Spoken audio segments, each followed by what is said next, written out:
मन से पति के चरणों में उसकी प्रीति होनी चाहिए। महाराज मेरे द्वारा कोई संतान नहीं हुई, आपको किस देखने को मिलता है। राजा तनभाद्रिका देवी क्यों परेशान होती है कि मैं निर्बल हूं तू बांझ सही, ये तो केवल एक हीला है।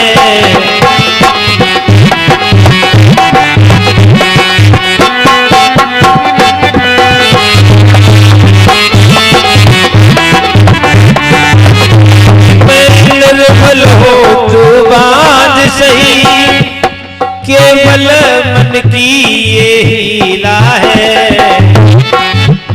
देना और लेना हो रानी, परमेश्वर की ये लीला है।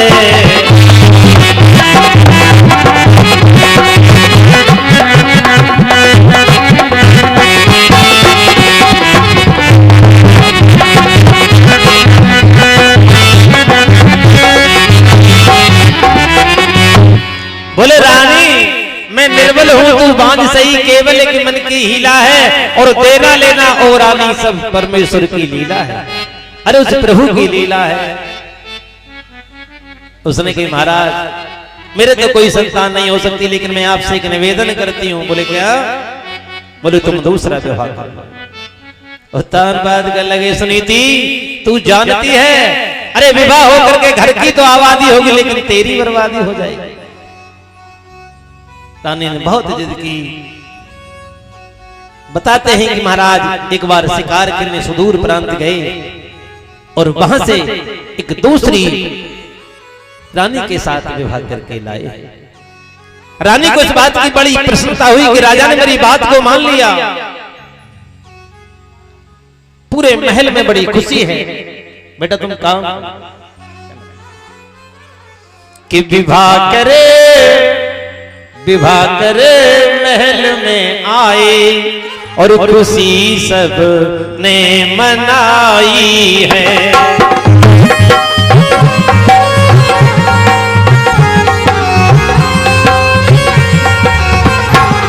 विवाह करे महल में आए, खुशी सब ने मनाई है।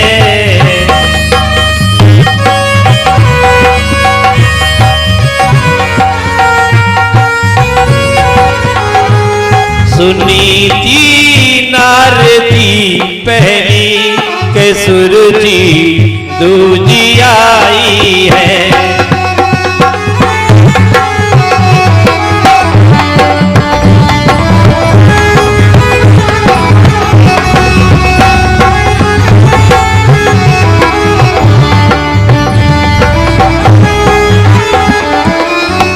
उसी समय रानी को पता चली कि राजा ने मेरी बात को मान लिया। पहली रानी सुनीति है, दूसरी सुरुचि है। उसी समय रानी ने सुनीति ने दासी से कहा, बोले दासी मेरी बात को मेरे पति ने मान लिया, जाओ मेरी बहन को लेकर के आओ। आरती का थाल लेकर के बांधी गई। बांधी ने जाके प्रणाम किया। महारानी प्रणाम करती है दासी आपको। सुरुचि डोले में बैठी, उसने कहा बांधी क्या महाराज की दूसरी भी रानी है? बोले क्या महारानी आपको नहीं पता? सुरुचि ने कहा रही बांधी महाराज को लेकर के आ, महाराज ने मेरे साथ छल किया है। राजा को बुलाए, बोले महाराज अरे तुम्हारे क्या दूसरी पत्नी थी? बोले हाँ रानी। बोले फिर महाराज मुझे क्यों लेकर के आए हो? और यहां तक कह दिया कि अब इतना ही एहसान करो, डोले को वापस भिजवा दो। मेरे ऊपर एक एहसान कर दो, मेरे डोले को तुम वापस भिजवा दो। महाराज तानबाद करने लगे रानी ऐसी क्या बात है? बोले महाराज मैं इसके साथ नहीं रह सकती। दासी ने जाकर के बांधी। दासी ने जाकर के रानी से कहा, बोले रानी छोटी रानी नहीं आ रही करके सुनीति आई। सुनीति ने कहा बहन क्या हुआ, क्यों झगड़ा करती है? बोले तू कौन है? सुनीति ने कहा मैं महाराज की पत्नी हूं। बोले सब तेरा ही तो झगड़ा है। बोले तू इस घर की रानी होगी क्या मैं दासी बन के रहूंगी? सुनीति ने कहा बहन ऐसा नहीं है। बोले मतलब? बोले तुम आकर के देखो आओ अपने घर को देखो, ये सब मेरा तो एक सहारा है, मैं रानी नहीं टहलनी हूं, ये सब धनदान तुम्हारा। मैं तेरी टहल बजाऊंगी जब जैसी आज्ञा पाऊंगी, और तो रोटी बहन दिए जाना, तेरा बेटा रोज खिलाऊंगी। सुरुचि ने कहा महाराज देख लिया, ये क्या कह रही है, ये इस घर में रहेगी, मेरे बेटे को खिलाएगी, तुमको जहर दे देगी, मुझको मार देगी। सुनीति ने कहा तू क्या चाहती है? बोले सुन, मैं इस घर में जब रहूंगी जब तू इस घर से पहले बाहर जाए। सुनीति ने कहा रानी ये तो अच्छा नहीं किया। बोले नहीं महाराज, यहां तक कवियों ने लिखा है कि ये कह दिया गया कि सुनीति जिस घर में मैं रहूंगी उस महल के ऊपर 4 छाछ के घड़े रखवा दिए जाएंगे, फटा हुआ बांस तुझे दे दिया जाएगा और तू काग उड़ाया करेगा। आज सुरुचि महलों में रहती है, सुनीति सुबह से लेकर शाम तक काग बढ़ाती है। जीवन में याद रखना, हमारे जीवन में कोई छोटा सा संकट आ जाए हम दुखी हो जाते हैं। सार्वभौम सम्राट की रानी है और केवल गजी सिल्क की साड़ी, फटा हुआ बांस दे दिया और बांस देने के बाद में काग को उड़ाती थी कि रंग महल में रहा करे थी और कभी सुहागिन बन के ये मेरे करतार उड़ाए रही कागे अभागिन बन के।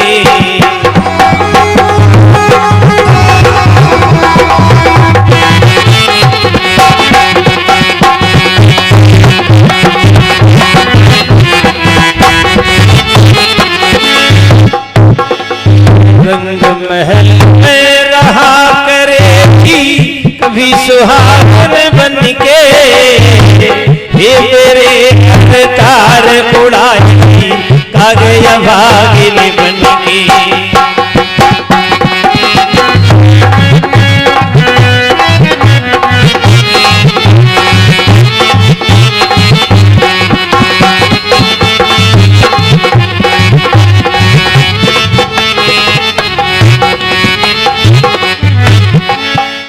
जो रानी कभी राजमहल में रहा करती थी, सुहागन बनकर आज वो रानी काग को उड़ाती है।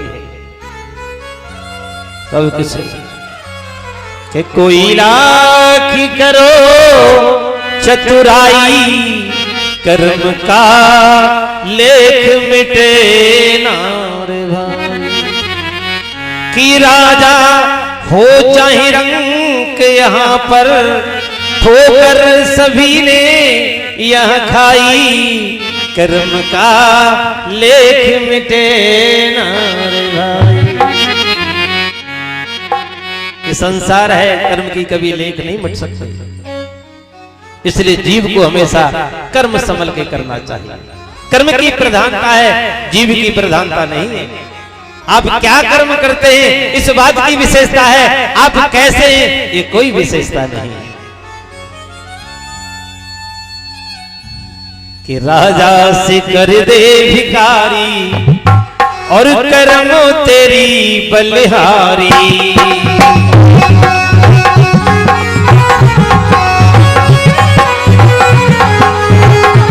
अरे राजा से कर दे भिखारी कर्म तेरी बलिहारी।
भगवान की। जो रानी कभी महलों में रहा करती थी आज वो काग बिडाड़ती है। एक दिन सुरुचि के ऊपर सुनीति की परछाई पड़ गई। महाराज को बुलाए, बोले महाराज ये सारे दिन खटपट करती है, महाराज इसकी परछाई मेरे ऊपर पड़ गई। महाराज उत्तानपाद ने सुनीति को जंगल में भेज दिया और जंगल में जाकर के सुनीति रहती है। जो महाराज सुनीति को बहुत प्रेम करते थे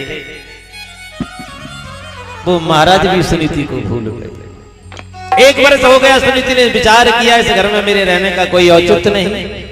अरे जंगल में भी मैंने जिसके लिए परिवार छोड़ा, घर द्वार छोड़ा, सब राजपाट छोड़ा, उस पति ने मुझे छोड़ दिया। एक सरोवर में जाकर के डूबना चाहती है। उसी समय जैसे कूदना चाहती थी, एक संत ने आकर के हाथ पकड़ा, बेटी ऐसा क्यों करती है?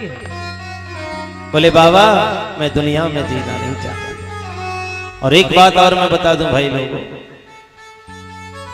जब तुम्हारे जीवन में कोई संकट आए, जब तुम्हारे जीवन में कोई परेशानी आए और अनायास ही तुम्हारे घर में किसी संत का पदार्पण हो जाए तो समझ लेना तुम्हारे जीवन